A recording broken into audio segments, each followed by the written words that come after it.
দর্শক ছুটির দিনে বইমেলায় শিশু প্রহরে চলছে ছোটদের নিয়ে তাদের পছন্দের গল্প, গান, কবিতা আবৃত্তি। সেখানে রয়েছেন সহকর্মী হাসিবুল ইসলাম শান্ত। সরাসরি যুক্ত হচ্ছে তার সঙ্গে। শান্ত, বইমেলায় শিশু প্রহরে কি কি আয়োজন করা হয়েছে, বিস্তারিত জানাবেন।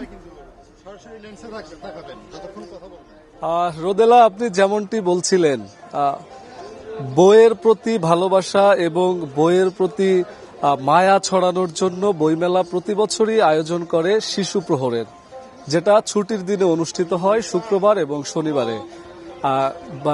বাবা মারা তাদের বাচ্চাদেরকে নিয়ে এই শিশু প্রহরটা উপভোগ করেন এবং শিশুদেরকে শিশু প্রহরের এখানে এনে ছোটদের গল্প শোনান এবং সেই জসিমউদ্দিন, এস এম নুরুল হক, ধ্রুব এস, এদের গল্প খুব চলছে আজকে। তো আপনারা দেখতে পাচ্ছেন আমার পেছনেই ঠিক বায়োস্কোপের আয়োজন করা হয়েছে। বায়োস্কোপ দেখছেন, যেটা বাঙালির সেই পুরনো সংস্কৃতি। আমি যদি বলতে চাই, আজকে ছুটির দিনে বইমেলার ছোটদের যে বইয়ের দোকানগুলো রয়েছে সেই দোকানগুলোতে একটু বেশি বেচাকেনা হচ্ছে। ফেব্রুয়ারির আবহ মানেই ভাষা, সাহিত্য আর বইয়ের প্রতি ভালোবাসা। সেই ভালোবাসা ছোটদের মনেও ছড়িয়ে দিতে অমর একুশে বইমেলা এই শিশু প্রহরের আয়োজন করে। বইয়ের রঙিন দুনিয়ায় ডুবে আছে ছোট্ট পাঠকেরা। সকাল 11টা থেকে শিশু প্রহর শুরু হয়েছে, 1টা পর্যন্ত চলেছে এবং 2টা থেকে আবার শুরু হবে। এখানে আমি যদি একজন ছোটদের বই বিক্রেতার সাথে কথা বলি যে আজকে ছুটির দিন হিসাবে আজকে কতটুকু বই বিক্রি হলো, কেমন বই বিক্রি হচ্ছে ছোটদের? শুক্র শনিবার শিশু প্রহর থাকায় এই 2 দিন আসলে শিশুদের আনাগোনা একটু বেশি, আর আমাদের বিক্রিও এই 2 দিন ভালো যাচ্ছে অন্য দিনের থেকে।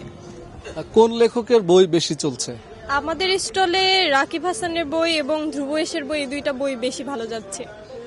এছাড়াও বাচ্চাদের কালার বুক, রঙের বইয়ের ছাড়াও টুকটাক ভূতের গল্পের বই, এগুলো ভালো যাচ্ছে। বিক্রি কেমন হচ্ছে?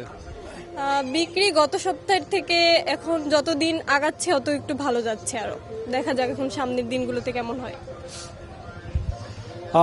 রোদেলা, যেমনটি শুনছিলেন, আমরা সকাল থেকেই মেলা যখন 11টা থেকে শুরু হলো আমরা তখন থেকেই এখানে আছি। তো 1টা পর্যন্ত ছোটদের গল্প, কার্টুন এবং সুন্দর সুন্দর সব আয়োজন শিশু প্রহর করেছে। আর পেছনে দেখতে পাচ্ছেন বায়োস্কোপের আয়োজন করা হয়েছে। তো আমরা 2টা থেকে আবার শুরু হবে। আমরা এখানে আছি, আপনার মাধ্যমে আমরা দর্শকদেরকে অবশ্যই পরবর্তী খবর জানাবো। রোদেলা। শান্ত, আপনাকে ধন্যবাদ।